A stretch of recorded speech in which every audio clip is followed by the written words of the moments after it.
सध्या आपल्यासोबत आहे सागर। आधी छगन भुजबळांनी आरोप केले, मग पवारांची भेट घेतली, त्यानंतर देवेंद्र फडणवीसांनी सुद्धा कोंडीत पकडण्याचा प्रयत्न केला। अखेर मुख्यमंत्री आणि शरद पवारांची भेट झाली आहे। या बैठकीमध्ये नेमकी काय चर्चा झालेली आहे? आरक्षणासंदर्भात शरद पवारांनी मुख्यमंत्र्यांकडून माहिती जाणून घेतली की आपली भूमिका सुद्धा मांडली आहे?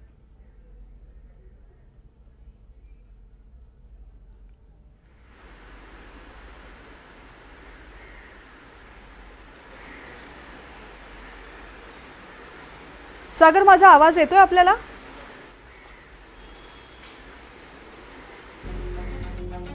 सागर यांच्याशी आपण पुन्हा एकदा संपर्क करण्याचा प्रयत्न करूयात। महत्त्वाची बातमी आपण पाहतोय, आरक्षणाबाबत शरद पवार आणि मुख्यमंत्री एकनाथ शिंदे यांच्यामध्ये बैठक झालेली आहे। सागर, माझा आवाज पोहोचतोय?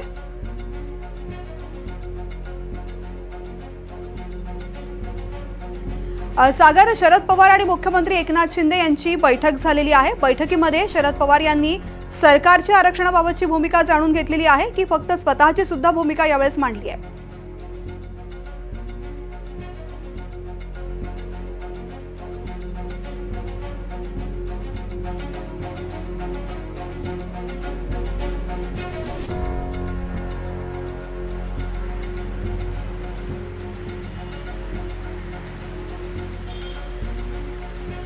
वास्तविकतेत मुळात शरद पवार आणि मुख्यमंत्री यांची जी नियोजित भेट होती ती राज्यातल्या दुधाच्या अनुदान जे सरकारकडनं दिलं गेलेलं आहे आणि साखर कारखानदारांच्या काही अडचणी आहेत या संदर्भामध्ये होती।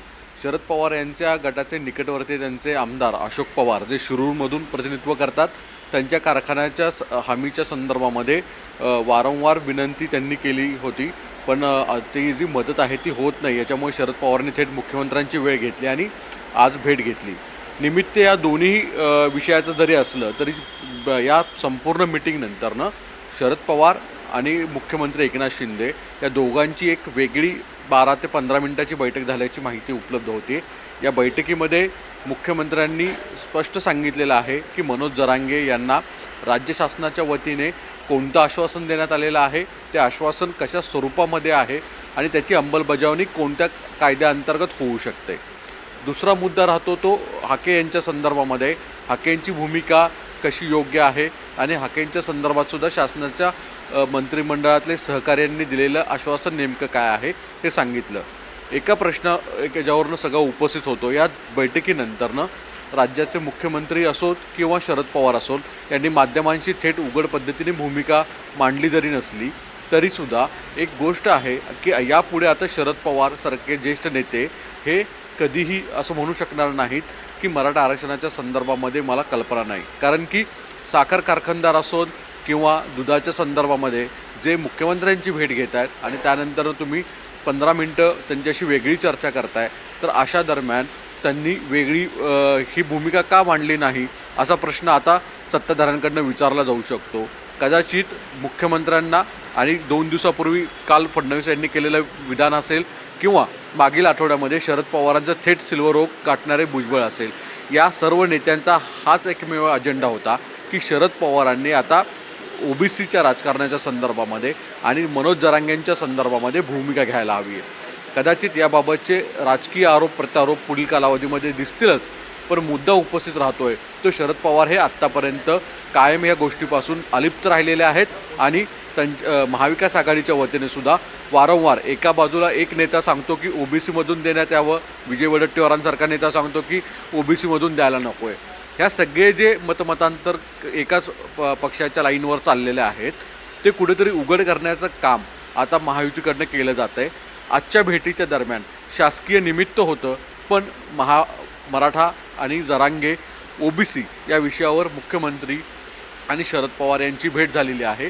शरद पवार या संदर्भामध्ये कदाचित दिल्लीला आता ते अधिवेशनाच्या निमित्ताने गेलेले आहेत, दिल्लीमध्ये काही प्रसारमाध्यमांसमोर भूमिका मांडतायत काही पाहणं औत्सुक्याचं राहील, पण आता जवळपास स्पष्ट आहे की एका बाजूला शरद पवार स्पष्ट सांगत होते की मला काय नेमकं आश्वासन दिलं आहे, मला कशाबद्दल कोणाला उत्तर द्यायचं आहे हे माहीत नाही या, पण स्वतः पवारांसारखा नेता आता थेट मुख्यमंत्र्यांबरोबर ज्यावेळेस बैठक करतो यानंतरनं त्यांना कुठली तरी एक भूमिका घ्यावी लागेल आणि भूमिकेमध्ये त्यांना स्पष्ट करावं लागेल की मनोज जरांगेंची जी मागणी आहे सगळे सोयऱ्यांच्या बाबतची असेल, ओबीसी कोट्यातनं त्यांना मराठा समाजाला आरक्षण देण्यासारखा मुद्दा असेल, याबाबतची भूमिका शरद पवार किंवा महाविकास आघाडी आता घेणार का?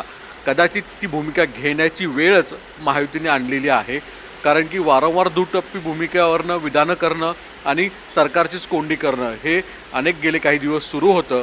यामुळेच पावसाळी अधिवेशनामध्ये सर्वपक्षीय बैठकीला ज्यावेळेस शरद पवारसारखे नेते जात नाहीत, नंतरनं विरोधक त्या बैठकीला जात नाहीत, त्या दिवसापासून सरकारने ठरवलेलं होतं की कुठल्याही परिस्थितीत सभागृह असेल किंवा सभागृहाच्या बाहेर असेल, जे उघड आहे ते स्पष्ट पद्धतीने मांडायचं आणि जे विरोधक वारंवार डबल ढोलकी राजकारण करतायत ते उघड पद्धतीने सांगायचं. आणि त्यामुळेच आता शरद पवार आपली भूमिका स्पष्ट करतात का आणि या आरक्षणाच्या मुद्द्यावरती भाष्य करतात का, हे पाहणं महत्त्वाचं असेल. धन्यवाद संपूर्ण माहितीसाठी.